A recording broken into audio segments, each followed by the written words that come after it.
Fala aí pessoal, bem-vindos a mais um vídeo aqui no nosso canal. Eu sou o Danilo Bastos, analista de investimentos, especialista em fundos imobiliários. Se você gosta desse tipo de conteúdo, já se inscreve aqui no canal. Não deixa de me seguir no Instagram também, @DaniloGBastos.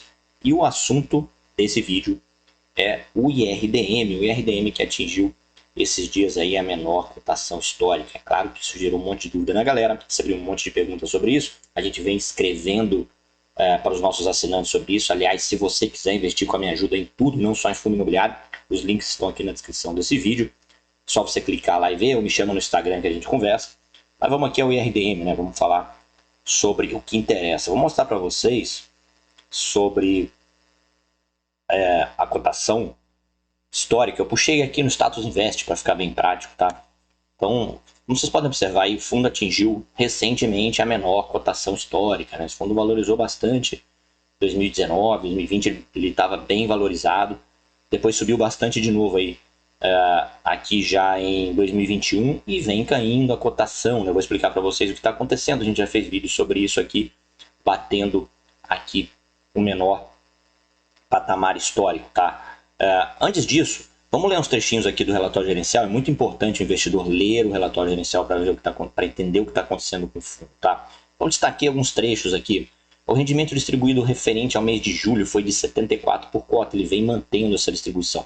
Valor equivalente a uma remuneração bruta de imposto de renda de 112,67% do CDI, beleza? Aí eu destaquei aqui, a equipe de gestão seguiu com a distribuição integral do resultado gerado, fazendo com que a reserva de resultados se mantivesse em aproximadamente 0,23 por cota. Então, o que é que vem acontecendo com o fundo, tá, pessoal? Vamos dar uma pausa aqui. O IRDM, ele é um fundo que teve um desempenho muito bom no começo. Ele é um fundo que o time de gestão já vinha de uma outra casa com desempenho muito bom também. Fizeram a gestão lá do VRTA, na época que o fundo bombava. E aí montaram o IRDM, um fundo que veio desempenhando muito bem, mas a gestão veio cometendo alguns erros, né? Ela cometeu alguns erros, a gente já comentou sobre isso. Tem vídeo aqui no canal sobre isso, a gente já comentou sobre isso nos nossos relatórios para os assinantes também. A gestão, basicamente, para resumir a história, eles compraram alguns CRIs com problemas compartilhados com outros fundos que também deram problemas, tipo HCTR, DEVA, etc. E também investiram nesses fundos imobiliários. Obviamente, o problema dos CRIs e o problema desses fundos contaminou ali o IRDM, que fez ali com que a distribuição caísse e a cotação na sequência caísse também, tá? Dito isso, a gestão vem fazendo um trabalho que, no meu entendimento, está correto para recuperar o fundo. Recuperar o fundo, pessoal, não entenda recuperar a cotação. A cotação depende dos cotistas quererem comprar. Eles vêm fazendo um bom trabalho para recuperar fundamentos do fundo, ou seja, bons ativos, portfólio diversificado. Ele estava com muita concentração também em alguns ativos de risco, que por mais que o IRDM seja um fundo mais arriscado, eu acho que eles exageraram um pouco nessa concentração. A gente, não só eu, mas diversos analistas fizeram críticas públicas, inclusive, a isso, mas eles vêm fazendo, no meu entendimento, o que deve ser feito para corrigir. Diversificação de carteira, vendendo ativos com problema, para que os fundamentos do fundo melhorem, tá? Então eles vêm fazendo isso daí. Agora, o que acontece é que quando a gestão executa um prejuízo, vende ali um fundo imobiliário no prejuízo, por exemplo, isso impacta a distribuição, porque a distribuição de rendimentos é o resultado do fundo, receita menos despesa, e aí a gente vai ter uma despesa contábil, um prejuízo contábil, né? Não uma despesa contábil, prejuízo contábil, quando acontece a venda de um fundo imobiliário com problema, né? Um fundo imobiliário por um valor menor do que o que você comprou, não necessariamente com problema, mas no caso dos fundos com problema, as cotações deles estão lá embaixo. Isso ocasiona um prejuízo contábil que vai impactar a distribuição de rendimento. Então a gestão tem que ser muito cautelosa na venda para que esse prejuízo não impacte, não vai impactar tanto, né, a distribuição. E aí eles falam mais sobre isso aqui também, né? Por isso eles estão fazendo uma reserva, mês a mês eles não estão distribuindo 100%, apesar de terem feito isso no último mês, para que possa ser feita essa reserva e a realização dos prejuízos, mantendo ali um patamar de distribuição, beleza? A gente já vai falar mais sobre isso, tá? Então vamos continuar aqui um pouquinho, ó. Essa parte aqui do comentário da gestão é a melhor parte do relatório gerencial. É importante que vocês leiam isso ou leiam um resumo que a gente faz para vocês, né? Então, continuando aqui, pessoal, a leitura, tá? Sobre a política de retenção de resultados, Cumpre informar que a decisão adotada de não retenção referente ao resultado de julho foi extraordinária e que a política deverá ser continuada, a política de retenção de dividendos de resultado, né, para que eles possam realizar prejuízos necessários para desfazer de ativos problemáticos sem impactar tanto a distribuição. Tá? Quando os resultados apresentarem valores mais expressivos, tá? Vai ser retomado. Quanto ao rendimento, ele foi impactado negativamente pelo resultado dos juros recebidos de CRIs investidos.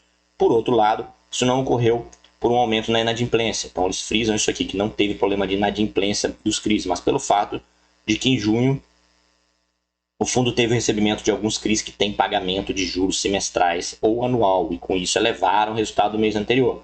Porém, se comparando aos meses anteriores, pode-se notar um aumento nessa linha de resultado, fruto da estratégia de alocação em CRIs, em novos CRIs. É o que eu comentei com vocês. A gestão vem diversificando o portfólio, se livrando de ativos problemáticos e colocando em ativos ali com capacidade de performar melhor.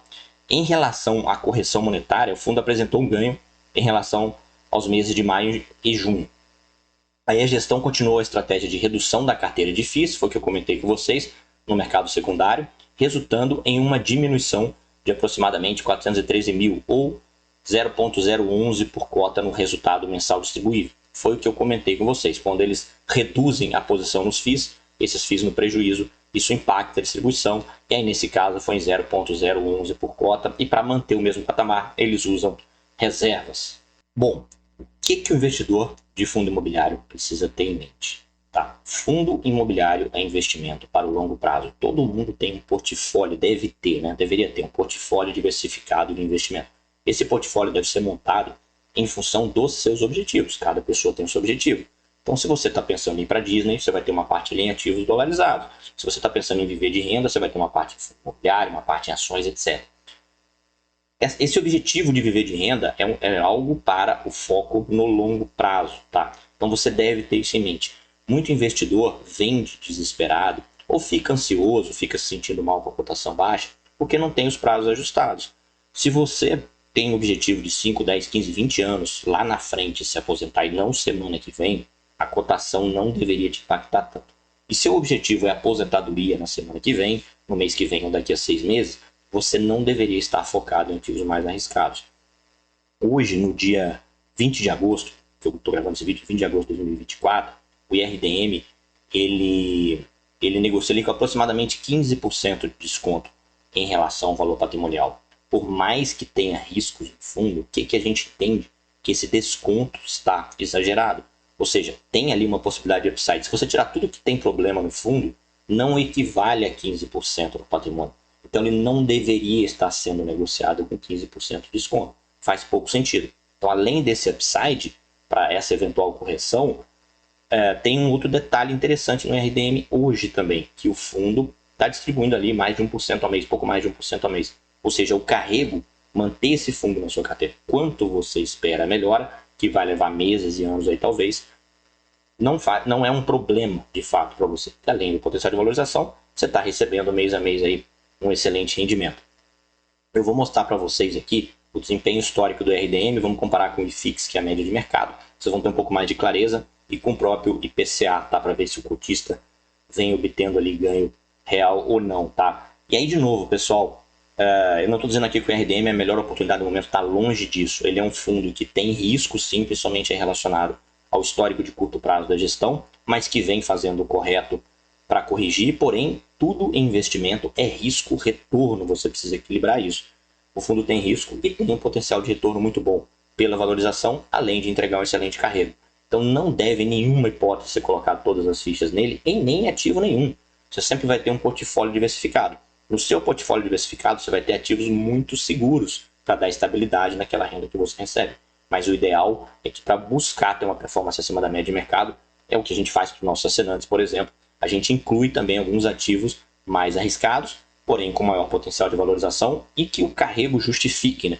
Nesse período que a gente está alocado correndo risco, faz sentido ter aquilo em carteira. Então, caso você vá ter o IRDM, você precisa levar isso em consideração também. Beleza? Vamos aqui ver o desempenho histórico do IRDM, que eu tracei com a ferramenta Com Dinheiro, que é uma ferramenta de análise profissional. Então a gente tem aqui em verde clarinho o IRDM, tá bom? porque é um fundo que no começo ele teve um desempenho muito bom, né, apesar das oscilações de mercado. Aqui foi a queda da pandemia, teve um up lá na frente, e depois a cotação vem caindo, depois que aconteceram esses problemas. Lembrar que aqui não é só cotação, ao contrário do primeiro gráfico que eu mostrei para vocês, que era só cotação, aqui é como o retorno deve ser medido no fundo imobiliário. Quem olha só cotação está completamente errado, ele ainda não entendeu que ele esse tipo de investimento entrega a maior parte do resultado em dividendos. Então você sempre precisa olhar o retorno total, cotação mais dividendos, e aqui é um gráfico de retorno total.